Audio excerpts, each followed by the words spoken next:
En este video vamos a hablar sobre el manierismo. Más que una etapa específica en el tiempo, tenemos que el manierismo es más un puente entre los finales del Renacimiento y los comienzos del Barroco. Muchos historiadores en la antigüedad consideraban al manierismo como un movimiento que se suscita en la sociedad. Sin embargo, hoy en día tenemos más que lo consideramos como un puente entre estos dos movimientos sociales.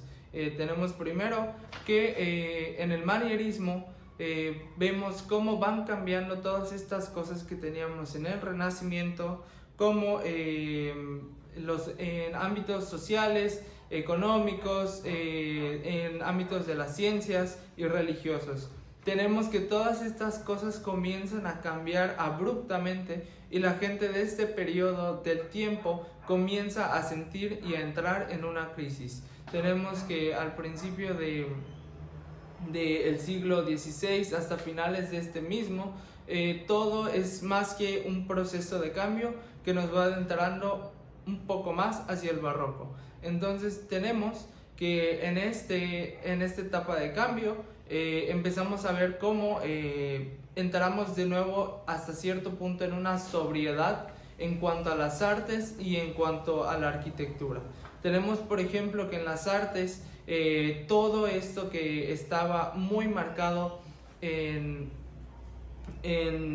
todas la pintura, que era la expresividad, pero más importante que era la tranquilidad de la pintura, se rompe completamente y comenzamos a ver una vez más nuevas formas de interpretar a los personajes, y vemos una mayor expresividad, vemos cambios de proporciones y vemos nuevas formas de componer las obras. En campos como la escultura tenemos igual muchos cambios, puesto que hasta este punto en la historia las esculturas se realizaban para que solo fueran vistas mayormente de un punto.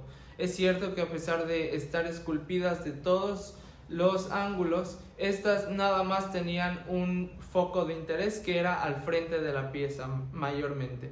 Entonces, durante el manierismo comenzamos a ver este cambio también en la escultura, donde ahora se comenzaban a utilizar formas helicoidales para mostrarle al espectador una parte diferente de la escultura desde todos los puntos de vista.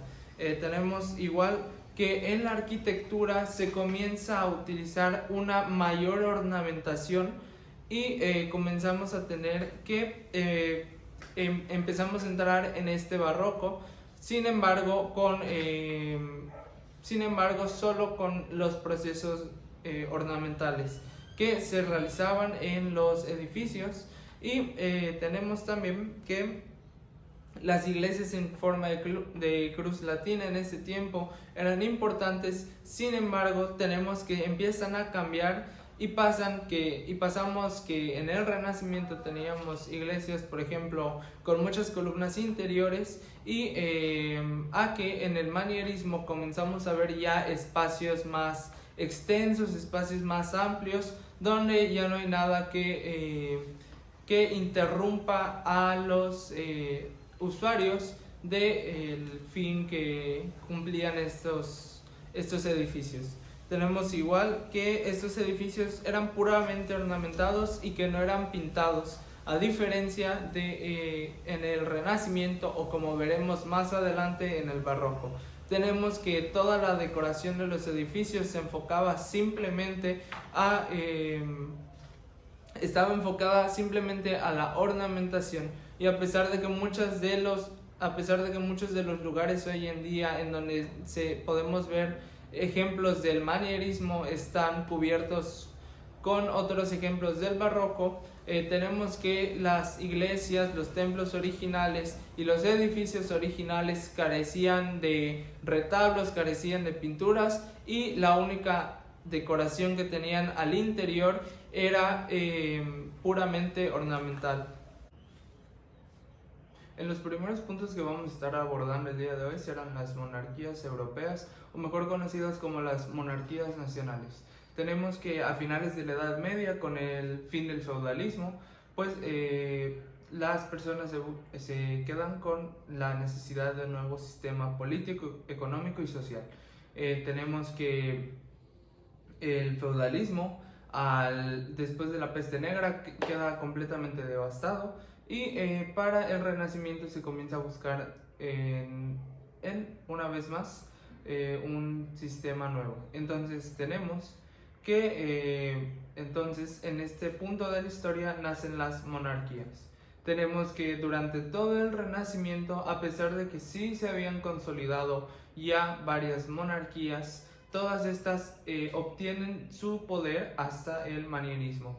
Tenemos que más o menos todo esto de las monarquías comienza hacia el siglo XV con el comienzo de la Edad Moderna y va evolucionando hasta que llegamos al manierismo en el siglo XVI.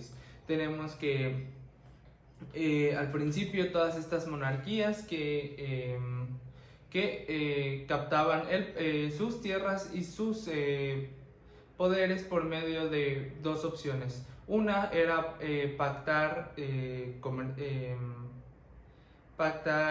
tratos con los señores feudales para obtener sus tierras, o la otra era la guerra. Tenemos que, a pesar de que en Europa existen muchas monarquías a lo largo de este periodo, solo son muy pocas las que al final se vuelven importantes. Tenemos que, por ejemplo, las monarquías españolas, las francesas, las rusas y, por ejemplo, las de Inglaterra son las más poderosas hoy, incluso hasta nuestros días. Tenemos que muchos de estos países en la actualidad, que en su tiempo fueron regidos por una monarquía, siguen teniendo reyes y reinas. Tenemos que durante este punto en la historia nada más existían dos clases sociales prácticamente. Por una parte teníamos a los reyes y a los nobles, que gozaban de todos los privilegios en ese tiempo, y por otra parte teníamos a la gente de la clase común y de la clase baja. Tenemos que, a pesar de que se buscaba una mejor economía para todos y mejores condiciones de vida para todos, esto nunca se concretó de una manera como tal, sino que todo esto al final pues termina marcando mucho más las diferencias en toda Europa. Entonces tenemos que por una parte estaban los ricos y los nobles, que eran los que gozaban de todos los privilegios, así como el rey, y por otra parte tenemos a la gente común, a la gente de la clase media e incluso de la clase baja, que se la vivía al día. Tenemos igual que entre los reyes más importantes tenemos, por ejemplo, a Fernando de Aragón, a Isabel de Castilla, a Luis XIV. Una de las doctrinas filosóficas más importantes del manierismo es el absolutismo. Tenemos que hacia finales de la Edad Media, cuando se termina el sistema feudal, tenemos que, pues por varios problemas, la gente se da cuenta de que pues esto no funcionaba. Entonces se comienza una evolución que vemos a través del Renacimiento. Sin embargo, logramos apreciar de una manera mucho más clara en el manierismo. Tenemos que el absolutismo, como describía Thomas Hobbes, era un sistema donde se creía que mientras una persona tuviera todo el poder económico, social y político, era mucho mejor y era mucho más fácil de controlar todo. Tenemos que, debido a que en el feudalismo habían ciertas personas que tenían mucho más poder que los monarcas, esto pues no favorecía ni al pueblo ni a los gobernantes, porque al final existían muchas pequeñas guerras entre estos grupos. Entonces tenemos que se opta por ir cambiando este sistema con el paso del tiempo, y tenemos que uno de los más claros ejemplos del absolutismo se tiene en Francia con Luis XIV. Tenemos que el absolutismo en este tiempo es considerada como la doctrina filosófica que piensa que todo el poder se centraba en una sola persona y que era designada por Dios. En este caso era el rey. Tenemos entonces que todo el sistema político, social y económico era administrado por el rey o por los reyes que pudieran existir, y tenemos que la única función del el pueblo pues era servirle al rey y pues mantenerse a sí mismo. Tenemos que a lo largo de toda Europa este modelo del absolutismo y este modelo de la monarquía, como ya vimos en el subtema anterior, son formas que funcionan muy bien para este tiempo y son modelos económicos que eran bastante resultantes para la época. Entonces tenemos que durante todo el manierismo y comienzos del barroco, estos sistemas económicos y políticos se enfocaban en la servidumbre de todos los nobles y de toda la burguesía hacia el rey. Sin embargo, tenemos que, debido a que la burguesía en este tiempo va evolucionando hasta llegar a tener más poder, al final este modelo económico, este modelo social y político termina acabándose unos siglos más tarde. Tenemos que durante el Renacimiento sigue esta tendencia de la Inquisición. Sin embargo, la más importante se lleva a cabo en España. Más o menos hacia el año 1478 se crea el Tribunal del Santo Oficio por los reyes católicos de España, que en ese tiempo eran Isabel de Castilla y Fernando de Aragón. Tenemos que el objetivo principal de este tribunal era juzgar a los sentenciados por no profesar la religión católica. Tenemos que durante estos tribunales se sentenciaban muchas veces a judíos y a musulmanes que en ese tiempo habitaban en la península ibérica. Muchas veces la mayoría de estas acusaciones eran falsas y solo se realizaban para quedarse con el dinero de las